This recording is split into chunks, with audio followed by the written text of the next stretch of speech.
Let me briefly come back to one housekeeping thing from last week.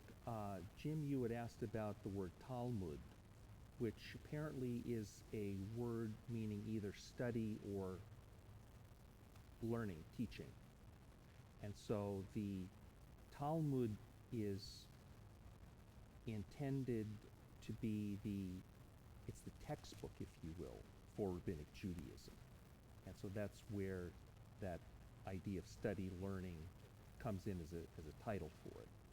And so where you'll see this, of course, as I indicated last week, is anybody who's talking about what the rabbis of the early time in Judaism thought, they're going to be quoting the Talmud or the Mishnah that's inside of it.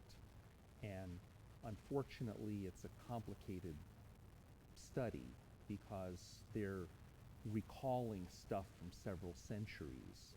And so sometimes the attributions are really early, sometimes the attributions may not be accurate in terms of time, but in terms of thought they are. And so that's a whole nother area. What we want to talk about today is the Old Testament Apocrypha. And you'll forgive me if I do something of a sales job for this, because I think it's fairly important if you want to be a serious student of either the Old Testament or especially the New Testament. So what I want to look at are basically three different ideas. I'd like to explain to you in story form, largely, where these books came from. Then I'd like to look at what value they have for us. And that's an interesting story because this is something that you're probably not at all familiar with any of the books in this collection. Then I'd like to ask, why don't Protestants accept them as scripture? And what does that tell us about the canon? And sometime later I'll correct that typo on the screen. So I talked last week about what happens when a Protestant student who's just studied Hebrew encounters a Hebrew Bible, and they get kind of disoriented. Well,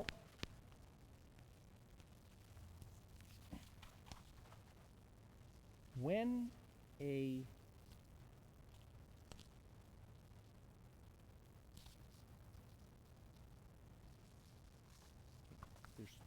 two separate copies here, so if you could just take one of each, pass them along.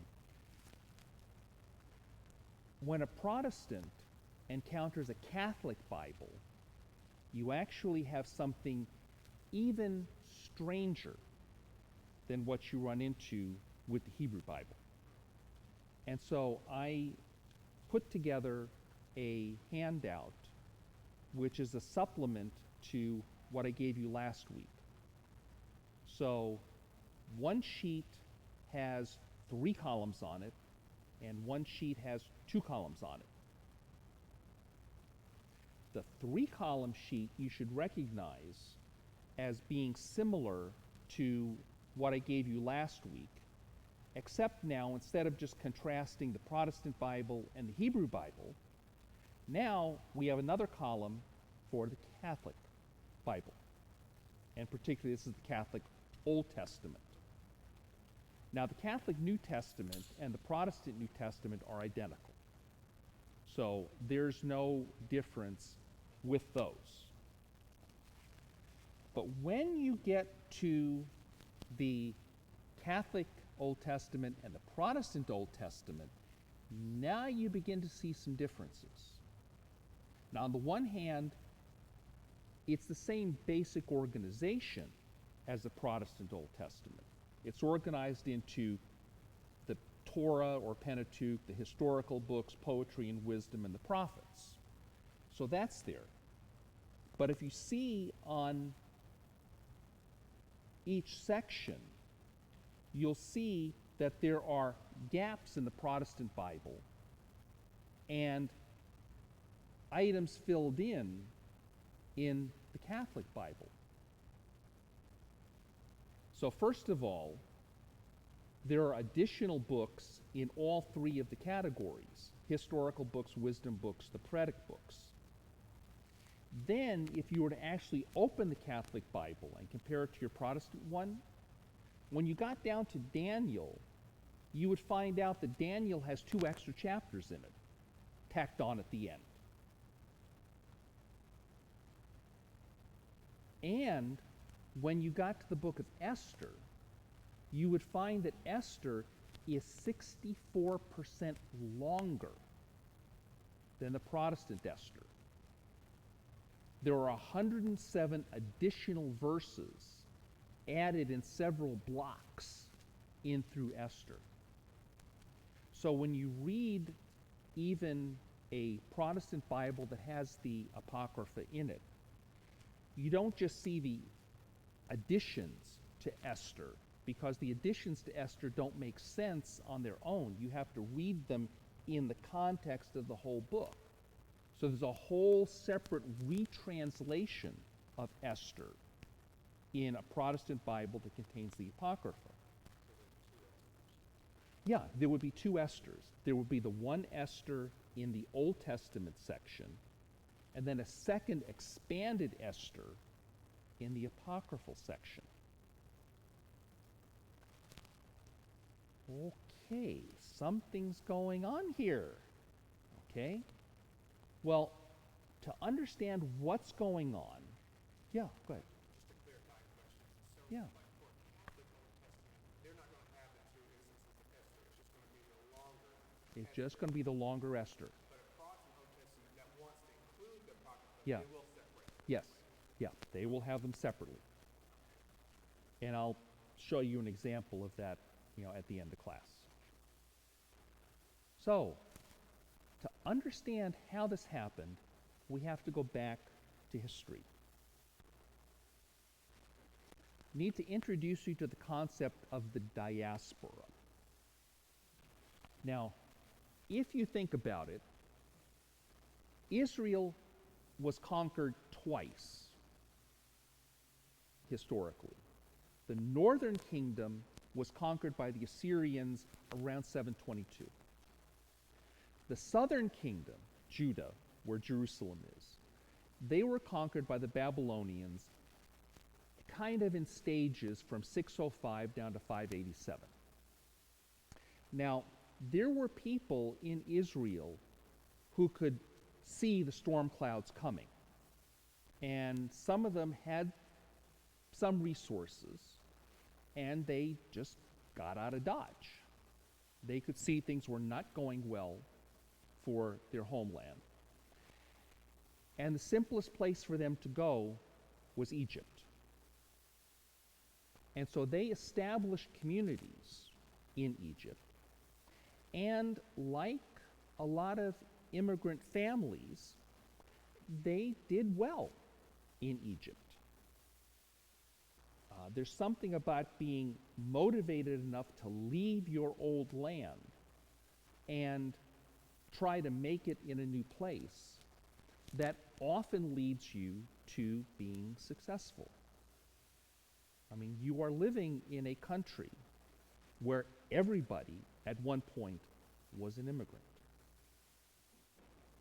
And as a 3rd-generation immigrant American, who's the first in his family to go to college, the first to get a graduate degree, I understand the drive for success. This is an old story. So I'm just part of the same shtick that's been going on since who knows when. I also know, as the grandson of an immigrant, that there's only so long that you can hold on to the old country's language. In America these days, it's very often the 3rd generation that loses it, because the 2nd generation is often bilingual because mom and dad were both immigrants and they spoke the language at home, but the 2nd generation married somebody who didn't speak the language like my mother, and so I learned some in school, but I'm not really bilingual.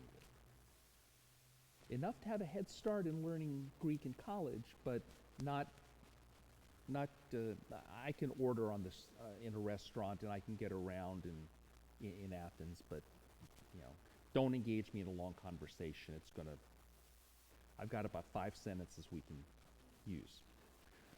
So eventually, somebody's got to take the old country's language or religious writings and put them into the local language so people can read it, or in the ancient world, so they could hear it.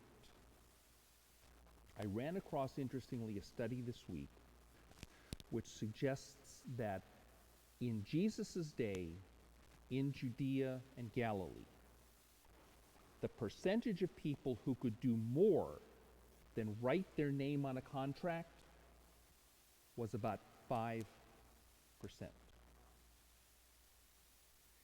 95% of the people Jesus spoke to most likely heard the Bible and memorized the Bible rather than read it. So if later generations in Egypt wanted to be able to teach their children the Bible, they would have to have it in Greek, because I can also tell you, you can memorize things in a foreign language, but there's a very limited amount that you can actually memorize. And when I learned to say the Lord's Prayer in Greek, I had no idea what I was saying. It took me another 10 years until I got to college and studied the language in school that I could figure out, that's what I've been saying. So there's a need to create Jewish literature in Greek, and we'll see later in Latin. I have to mention Latin because the last part of the story is not going to make sense if I don't tell you this now. So sometime in the 200s BCE, Jews in Egypt began to translate the Torah into Greek. Now, once the Torah was translated, as the synagogue developed, there was a need to not only read the Torah during the services, but they also started reading the second portion of the Hebrew canon, the prophets, in their services. And eventually there was a list of the books and the passages that were read on particular Saturdays throughout a cycle, so that the whole Torah and the whole prophets were read in the synagogue. And of course, as these continue to be read, you continue to hear them, you begin to memorize them.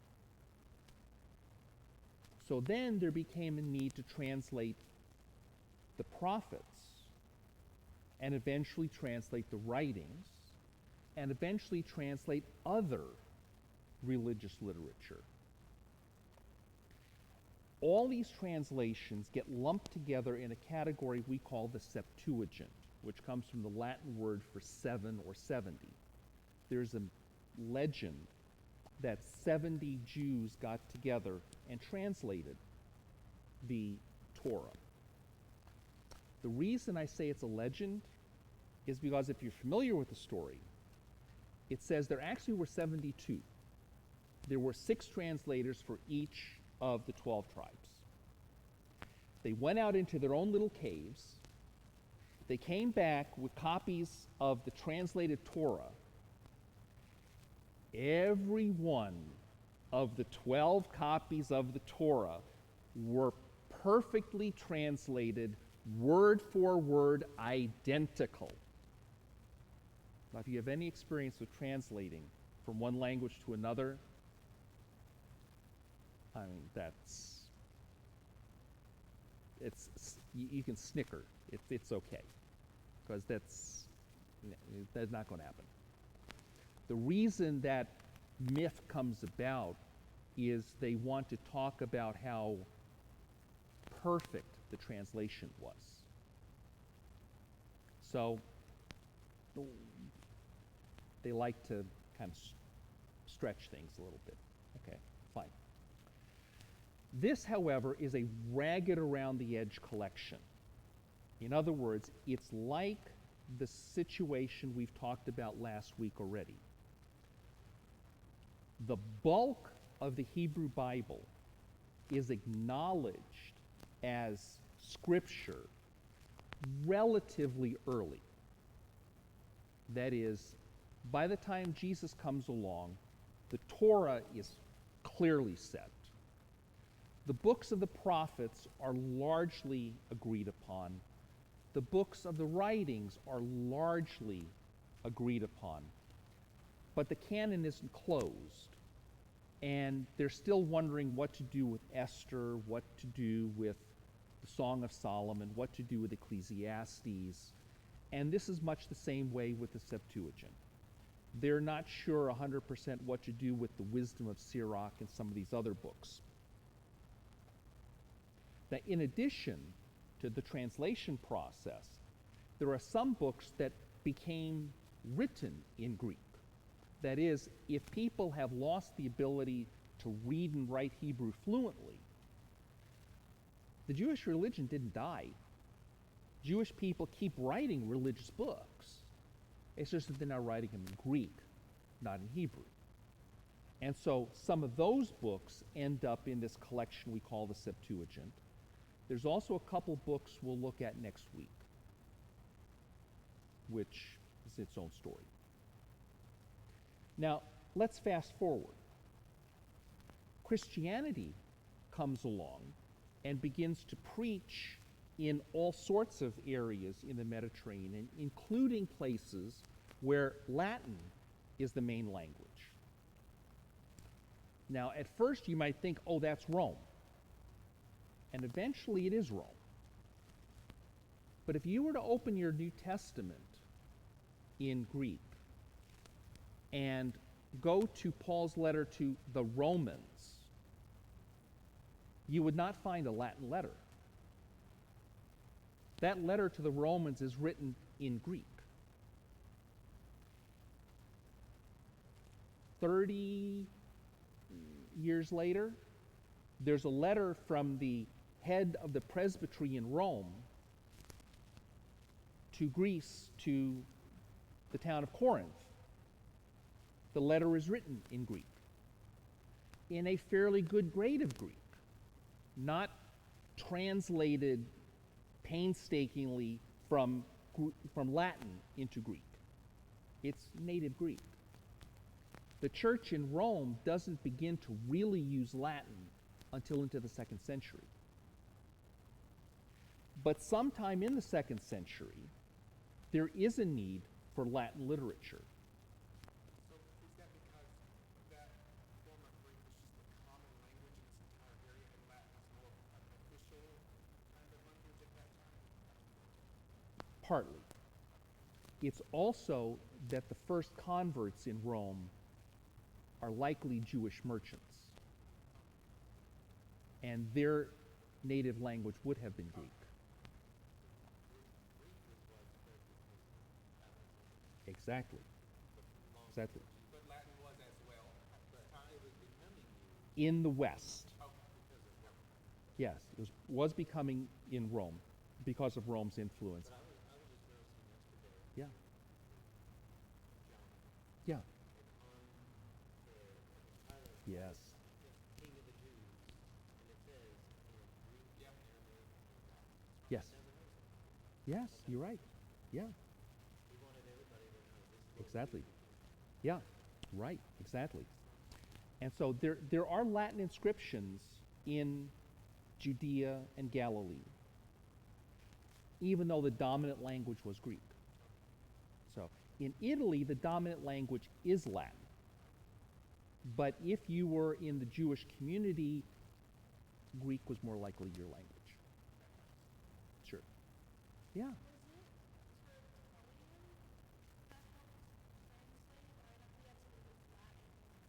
Yes, Tertullian didn't translate this because there were old Latin versions before Tertullian. Tertullian is in the very late 100s, so 180 or so. But Tertullian, as a Latin orator, was fluent in Greek. Because if you were that well educated in the 2nd century or the 3rd, you generally learned both languages. By the 4th century, it's getting dicey. So Tertullian's quotations of the Bible in his works are all translated by himself. Now, that is actually an excellent introduction to this point that I'm going to make. There does not appear to have been an equivalent of the Septuagint translation in Latin early on. It appears that there were lots of Latin speakers who had some Greek and took stabs at translations. And so either you get priests who will translate on the fly from a Greek Bible for their congregation, and then somebody will take it down. Or people aren't satisfied with Bob's translation, so Bill makes a translation. And so by roughly the 360s, 70s, 80s, Latin bishops like Augustine and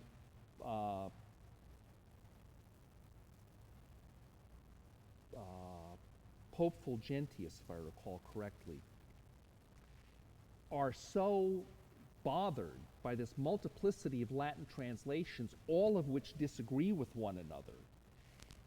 The Pope commissions Jerome in 382 or 383 to create a standard Latin version, which is now called the Vulgate.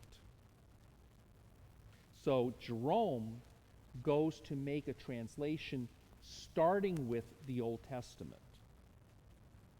And we will pick up Jerome at the very end of the class, because he will be very important in the final questions about the Apocrypha, the Hebrew Bible, and that stuff. Yes, it is. Just the Old Testament. Yeah.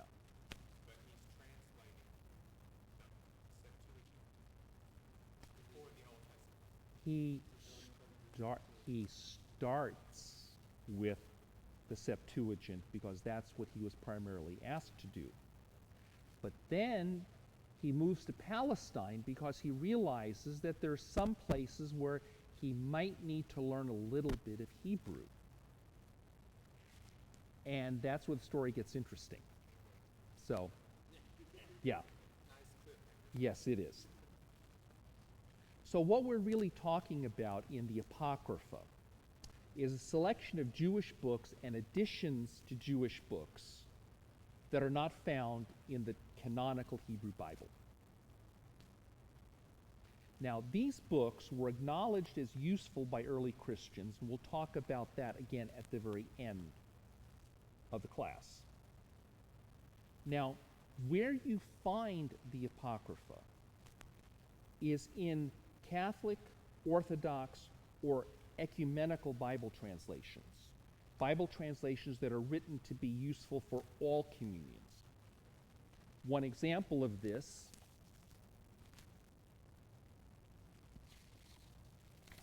is, as I'll mention later, the New Revised Standard Version.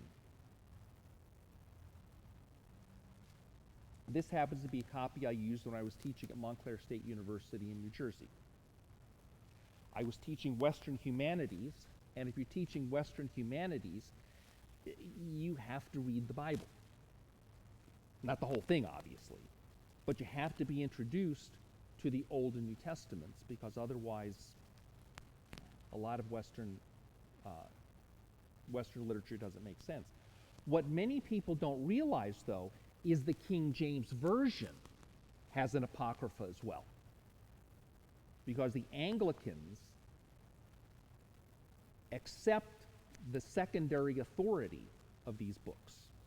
So the King James Protestant Bible originally had the Apocrypha in it. Now, the word Apocrypha comes from a Greek word which means hidden. The problem with us using the word hidden is it gives us the wrong idea. It leads us back to that there's a secret somewhere that we're keeping from you. And none of these books contain secret teaching. We'll see secret teaching when we get to the New Testament equivalent of some of this stuff. But there's no secret teaching in any of these books. It's all public, up and above board. It's hidden in the sense that these are not the first books you ought to read if you're looking to study the original history of Israel. But we'll talk about its value in a few minutes. So the more proper term for this is one that was coined by Catholicism. We'll talk about that in a minute. Deuterocanonical, a second canon. Now, one of these books in the Apocrypha we realize today has really been misplaced. The book of 2nd Esdras really belongs with the material we'll talk about next week, and I'll discuss it there. So if you look at the list of canonical books here, I do have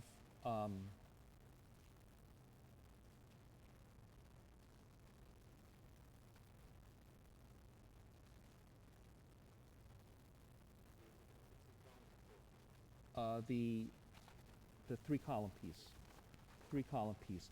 2 Esdras. If 2nd Esdras isn't in here, I just miscopied it. And it's possible I think I miscopied it, because that would be in the, oh no, I'm sorry. In the traditional Catholic Bible, 2nd Esdras isn't there. That's where I was confused. And so in a Protestant Apocrypha, you will see 2nd Esdras. And that's really part of the pseudepigraphical material we'll talk about next week.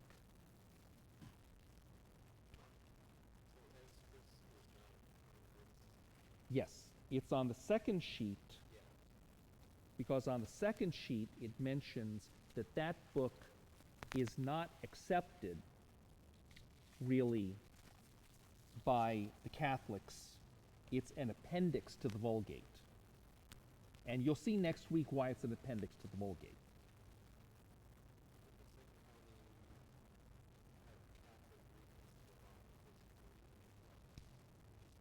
Yes. Well, actually, Greek is for the Greek Orthodox. The Slavonic translation is the Russian and other Balkan states. So the Romanian Orthodox and the like are Slavic Orthodox. And so that's where these come from. Basically, yeah. Yeah, those are the two largest groups. Now, why do I think you ought to own a copy of this, physically or on your phone or whatever? Well, it's because some of the material is useful on its own. I'll give you a couple of examples of that. If you want to study early modern art, interestingly, I'll show you in a minute that a knowledge of the stories in the Apocrypha are useful. But most importantly, the Apocrypha is invaluable for understanding the background of the New Testament. So you will often find scholars in their footnotes or in parenthetical notes or even sections of the New Testament commentaries discussing this idea in First Maccabees, or this idea in Wisdom of Solomon, or this idea in Sirach, and showing how that helps you understand the New Testament. I'll give you 2 examples of that in a few minutes. So why is it interesting reading? Well, this painting, Caravaggio's, I saw this in Rome in the Borgia Gallery. I saw multiple stories of Judith. It apparently was a popular story. Well, it's an interesting story because Judith here is a rich widow and young and attractive who lives in Israel in a time where there is an invasion coming. And she's dissatisfied with the way, and I'm going to give you just a thumbnail sketch of it here. I'm going to cut out a lot of details, so a lot of the spoilers are not in here. So if you want to read the story, it's still worth reading. Judith is not happy with the lack of faith that some of the Jewish leaders show in the face of this besieging army that's trying to conquer Israel. She goes out through their lines and makes friends with the leaders of the invading force and offers to be a spy. In offering to be a spy, she's there often enough for her beauty to be noted well by the general in charge of the army. And so he invites her to a drunken party where he figures he and she will get drunk, and he will leave strict instructions to all of his lieutenants to not disturb him in his tent when he takes this rich woman, beautiful woman, into his tent for what we all know he's taking her into the tent for. He doesn't realize that she's not drunk. He passes out in the tent. She walks over, calmly grabs his sword, and separates his head from his shoulders. And she stuffs the head into a bag. Her maidservant behind her comes with her back to the Jewish lines. She tells them, attack tomorrow. And so when they attack, the sentries warn the officers. The officer goes back to the general's tent to find the general and get the orders. And of course, he can't give orders. And now they're in a panic. The Jewish soldiers rout the invading army, and she becomes a hero of Judaism and an example of what it means to be a faithful Jewish woman. A lot more detail in the story if you want to ever read it. Yeah. This, by the way,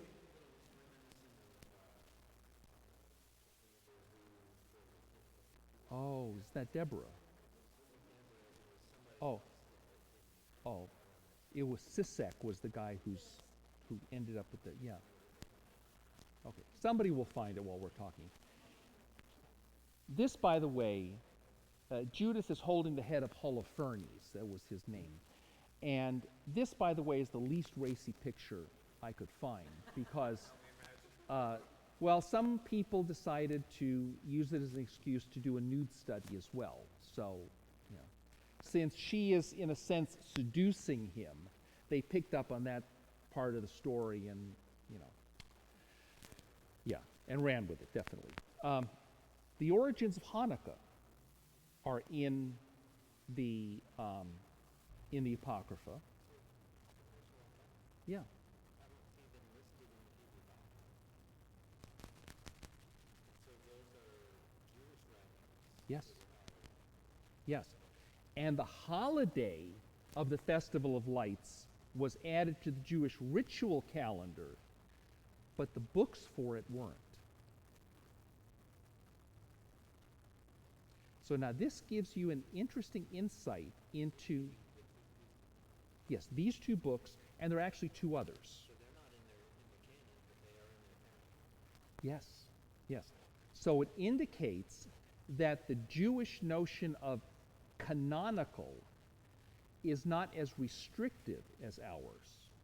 In other words, they have their canon, which is foundational, but there's a lot of tradition that runs around it, and they are, in many respects, just more honest with how their traditions guide them.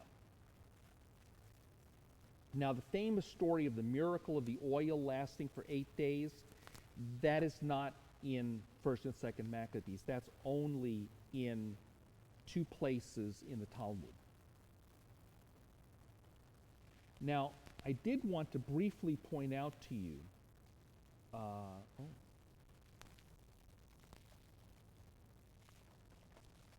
I want to talk briefly about several passages here. There's 2 stories here on the interesting reading side, and then I want to point you to 2 pieces of New Testament background. Now, the second sheet is just a double side. So I want to start on the first side of this. One of the books that's in the Apocrypha is Sirach, or the Wisdom of Ben Sira. This was the book in the Apocrypha that came closest to being canonized. The rabbis still in the 2nd century are talking about, they're still quoting this book, even though a number of rabbis are insisting this book does not make the hands unclean. Because if a book makes your hands unclean, that means it's Torah. It's a sacred book that that you have to be careful with. Sirach is a book of wisdom. So if you read Sirach, you'll hear echoes of Proverbs. So I took 2 selections, one from chapter 5, one from chapter 9. One of them is basically on humility and the like. Do not rely on your wealth or say, I have enough. Do not follow your inclination and strength in pursuing the desires of your heart. And here you begin to see the poetic structure that you would see in Proverbs. Do not say, who can have power over me? For the Lord will certainly punish you. Do not say, I sinned, yet what has happened to me? I got away with it. For the Lord is slow to anger. Do not be so confident of forgiveness that you add sin to sin. Do not say, his mercy is great, he'll forgive the multitude of my sins, for both mercy and wrath are with him, and his anger will rest on sinners. Do not delay to turn back to the Lord, and do not postpone it from day to day, for suddenly the wrath of the Lord will come forth, and at the time of punishment you will perish. Do not rely on dishonest wealth, for it will not benefit you on the day of calamity. So those are words to live by. This last one is interesting. Do not abandon old friends, for new ones cannot equal them. A new friend is like new wine. When it has aged, you will drink it with pleasure. Psalm 151 was apparently added to the list of psalms. It was never canonized. There are several psalms we'll talk about later when we get to Qumran next week that also were circulating at the time of the 1st century, but again didn't make the cut for the final 150. This, if you read Psalm 151, is written from David's perspective and is a combination of ideas and meditation on 2 chapters in 1 Samuel, where it talks about how David came to be called and how he went out and slew Goliath. It's interesting, if you go back to the book of Psalms, nowhere is there a psalm where David describes the events before the time of Goliath. Everything else in the Psalms related to David is from later in his time. either when he's being chased by Saul or the time of the monarchy or that sort of stuff.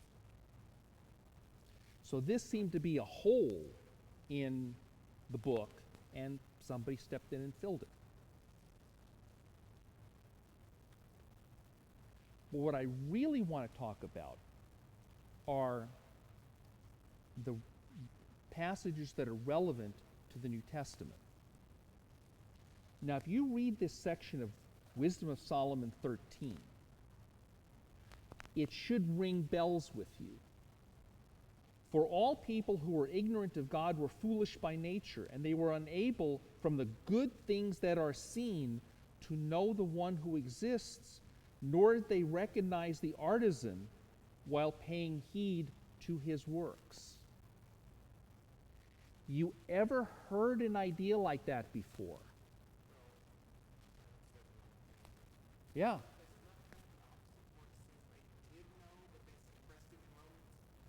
Yeah. Yeah, it is.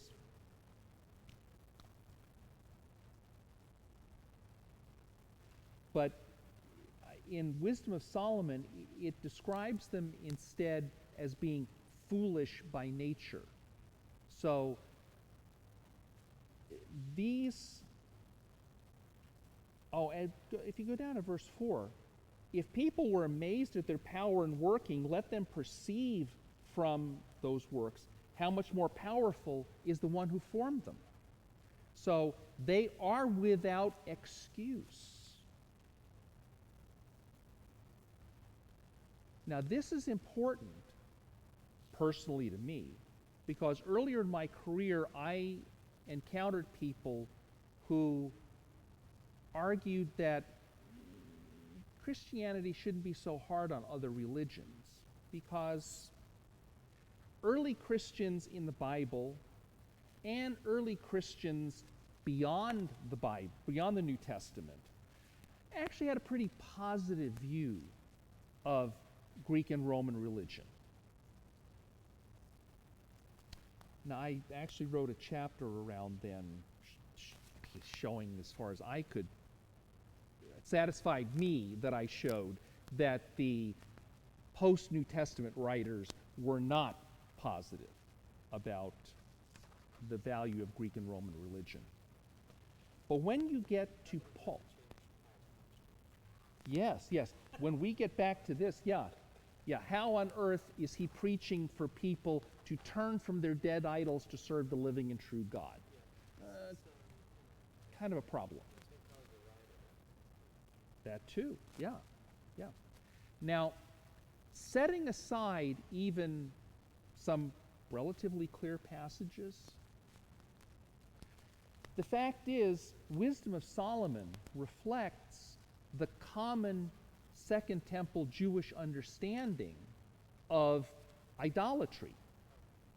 It's drawing a straight line from the prophets who spoke against idols to Hellenistic Jews who encountered idolatry in Egypt and the Greek and Roman worlds and continued that tradition of talking about how idols cause evil. If things are bad for you, maybe you want to look at the idols you have in this little niche in your house. Maybe your worship is causing a problem. Now, for Paul to then come along and say, no, all the stuff that I grew up with, all the stuff I learned as a Pharisee, all the stuff I learned as a Hellenistic Jew, that's trash. I don't buy that anymore. Well, you read Romans 1:18 and following, you read this description of how Hellenistic Jews viewed Greco-Roman religion, and you realize Paul has not chucked that out the door. Paul is continuing this idea. And so whether Paul is quoting Wisdom of Solomon, or he's paraphrasing it, or he's taking phrases from it to indicate he's in that tradition, the details are for scholars. The reality is he's continuing this idea. And he is cut from the same cloth as these by modern standards, closed-minded Hellenistic Jews. So when somebody told Paul, yeah, your God's name, my God's name, they're all the same, they all go to the... No. That's not Paul. 4th Maccabees 17 is a fascinating piece. When you look at Isaiah 53, Isaiah 53 does talk about the suffering servant suffering on behalf of Israel. But what's interesting is nowhere is the suffering servant directly described as an atoning sacrifice. So Jesus is portrayed in the New Testament clearly as an atoning sacrifice. So did early Christians come up with this understanding purely on their own? Was it a genius idea for which there was absolutely no precedent? No. 4th Maccabees talks about martyrs for Judaism, people who stood against the Greek tyrants who were trying to get them to eat pork and apostatize from Judaism.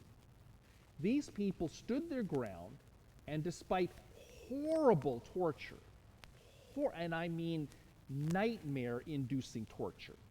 If you read 4th Maccabees and you're given to nightmares, don't read it. Okay? Because, I mean, it's graphic.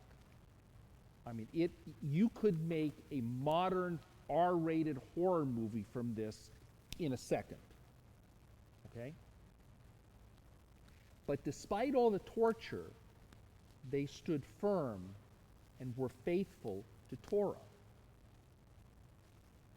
And as a result, the homeland was purified, they having become, as it were, a ransom for the sin of our nation. And through the blood of these pious ones and their death as an atoning sacrifice, and here 4th Maccabees uses the same word that Paul will use in Romans 3. They are an atoning sacrifice through which divine providence preserved Israel that previously had been mistreated. So if Paul goes to tell people in Hellenistic Judaism that you have the wrong atoning sacrifice, it's not the Maccabean martyrs, it's Jesus, God's Son, who is that atoning sacrifice, not just for Israel, but for all of humanity. This is a bridge right into that culture.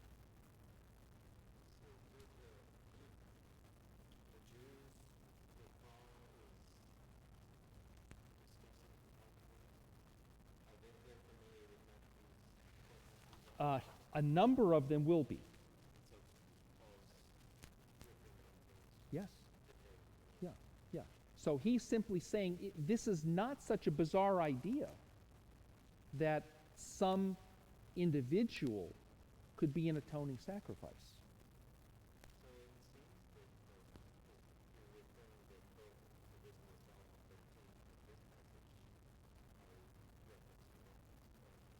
Yeah.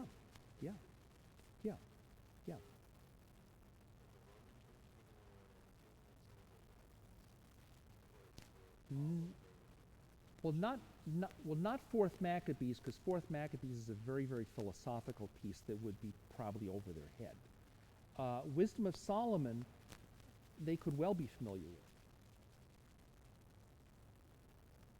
Now, this begs the question. If these books are so great, well then why aren't they in the canon? Well, it's partly because I've kind of oversold this. I mean, I've just shown you the real top-level stuff, okay? The fact is these books were not universally accepted by the Judaism of Jesus' day.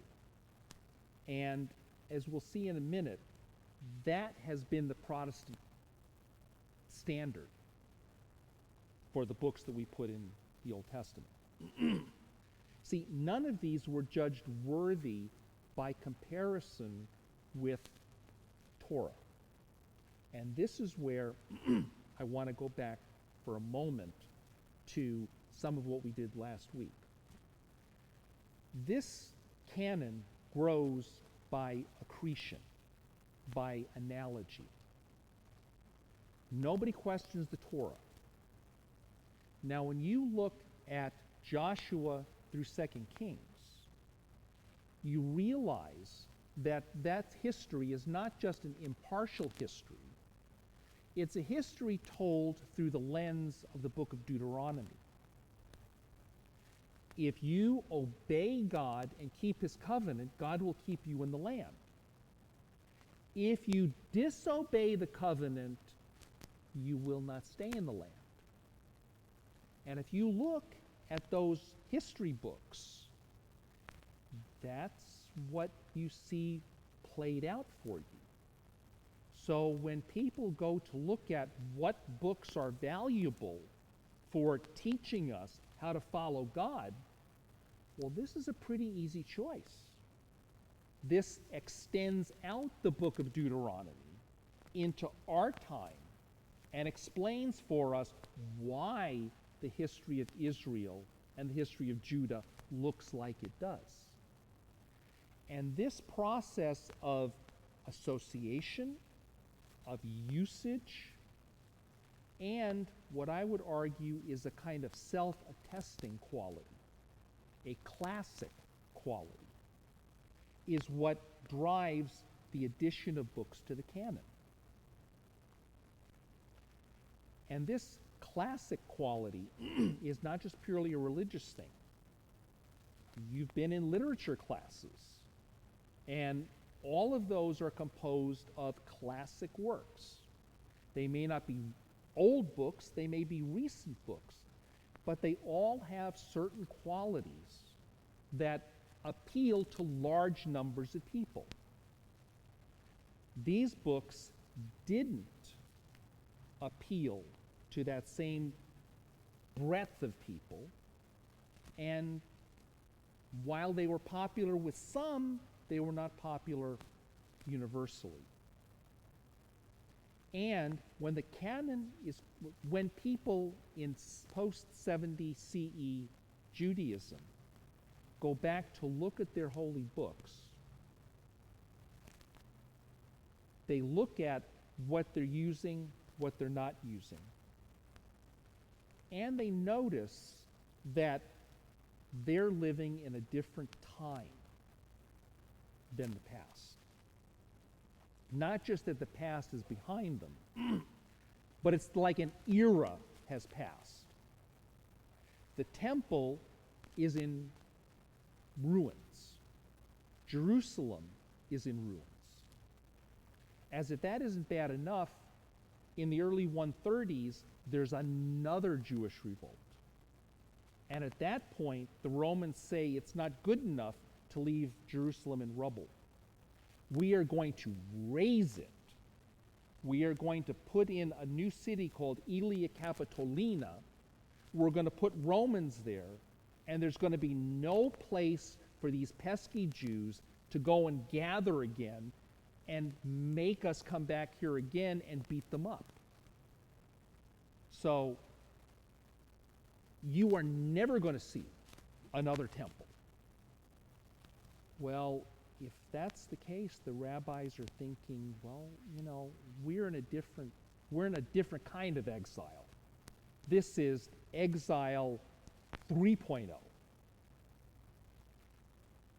Well, these newer books, they're not like the old ones. And while Daniel might be late and might be another question mark or two along the way, by and large, we're going to stick with the old books. And so that's largely why they're not in the Hebrew canon. But if they're not in the Hebrew canon, well then why are they in a Christian canon? Well, the reality is these books were disputed even in the ancient church. The classic debate is between Jerome, this is forgotten who this was who painted this, maybe Michelangelo. Again, I saw it in Rome. Jerome, as he's translating the Old Testament, becomes more and more convinced that it's the Hebrew truth in the Hebrew canon that's the real, authentic Old Testament. And that the Septuagint is a secondary book, and thus the books in the Septuagint alone aren't really on the same level. Augustine takes a traditionalist view, which is we've been reading the Old Testament in Greek for a couple of centuries now. This has now become part of the tradition of the church, and why would we want to mess with what already works? Maybe the fact that we're using it constantly is its own witness to the fact that these are really important books.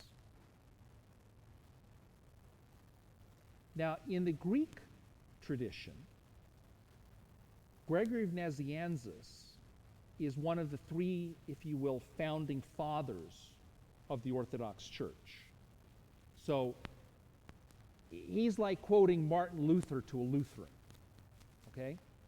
He's like quoting John Calvin to a Calvinist, or John Wesley to a Methodist. He, in a poem meant to teach kids what's in the Bible, he gives the same 22 books that are the 22 books that Josephus argued were the 22 books in the Hebrew canon. So there were people in the ancient church who questioned whether these books belonged. This really, in the West, comes to its final stage, and this is why I said this is a 1,500-year journey, 2,500-year journey, sorry. It's not until the time of Luther and Calvin that the Old Testament canon is finally pinned down within Western Christianity.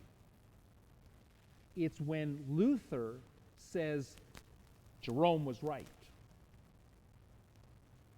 that problems happened. Because when Luther said that, well, the Council of Trent, which is called to address the abuses that the abuses that Luther identified. I mean, people today within Catholicism will readily admit that the church that Luther rebelled against was a church that was deeply in trouble. And they will not question that Luther had a lot of good points. Now, he should have stuck it out and waited for the church to correct itself, which is not what we as Protestants would say, but that's fine. That's why they're Catholics and we're Protestants. When the Council of Trent went to clean up the abuses that Luther identified, they also picked points that would separate Catholicism from this developing Protestantism. And one of those points they separated on was they went back to Augustine and said, if Augustine was right in the 4th century, well, he's even more right in the 16th century, because we've been using those books traditionally now not for 100 years or 200 years, we've been using them for a millennium. And we're guided by the Holy Spirit. So these are our books. Yes. Well, tradition I'm going to get to in a second. So the Council of Trent coins this term deuterocanonical, and they do loosely place these books on a level below the Old Testament canon, but they can still be quoted to form doctrine.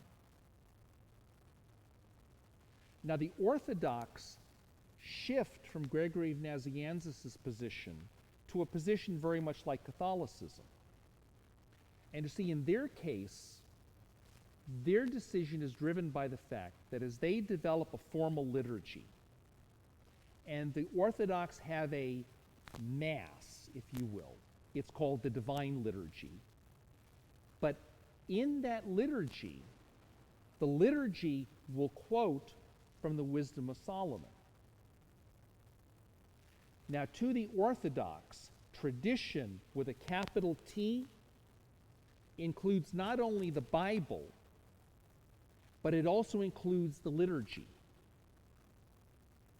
So now, this tradition, which is infallible, includes one of these books, and frankly, in for a dime, in for a dollar.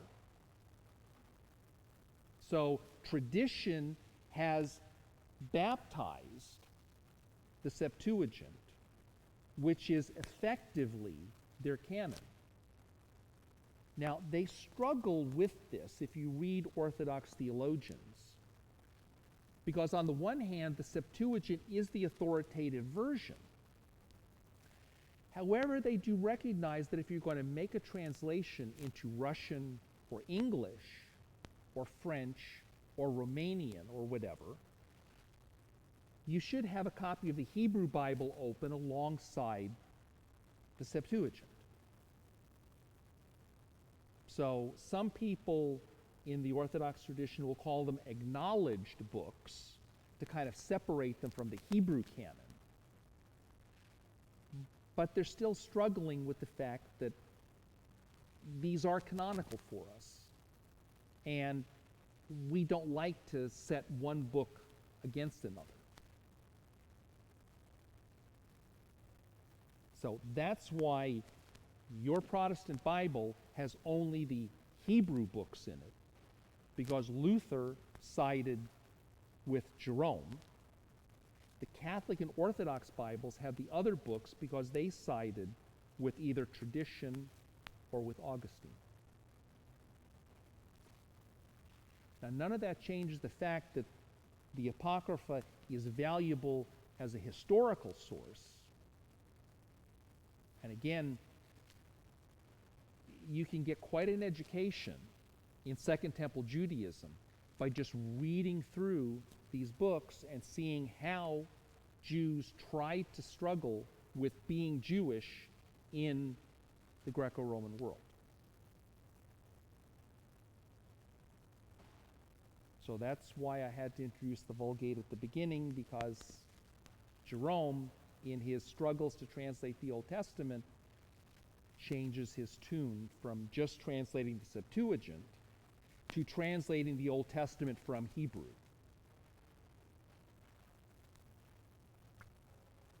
Okay? Questions?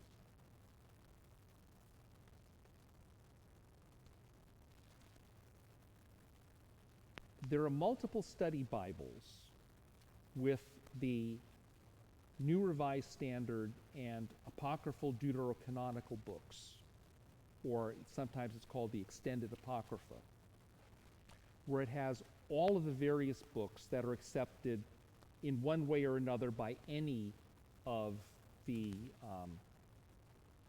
churches. The only ones it doesn't include are books in the Ethiopic canon, and the Ethiopian Orthodox are their own world. It's another story. The study versions will give you introductions to the books and give you marginal or footnotes on background and things like that. You might have issues with some of the notes and introductions for the other books in the New Testament or Old Testament, but it'll be very hard for you to quibble with the notes in the Apocrypha because they're historical books. We don't have a theological commitment to them. And so if somebody questions them, it's no skin off our teeth as Protestants. There's an excellent evangelical introduction to the Apocrypha written by David De Silva, who was up at Ashland Seminary.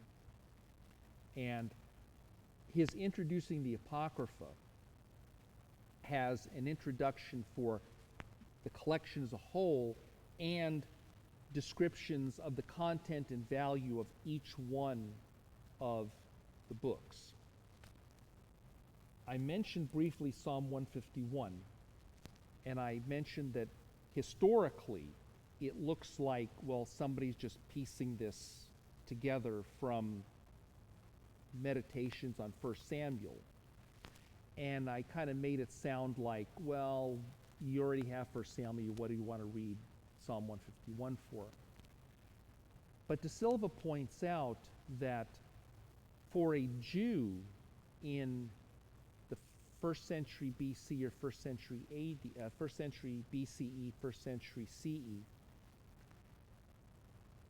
for them to think about David as this small person, this underdog fighting Goliath, that has kind of a resonance if you're the little country who's under the boot of the big empire.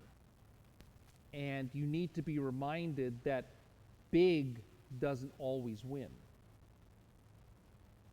The race is not always to the swift. And so there's a number of places where De Silva makes these kinds of comments about a number of different books in the Apocrypha. And as I said, I think it's worth looking at. So next week we talk about the last of the ancient Jewish books, the pseudepigrapha, which are not in anybody's Bible, but are, again, important historical sources. And we'll also see some clearer cases of why you wouldn't want to introduce this stuff into the Bible.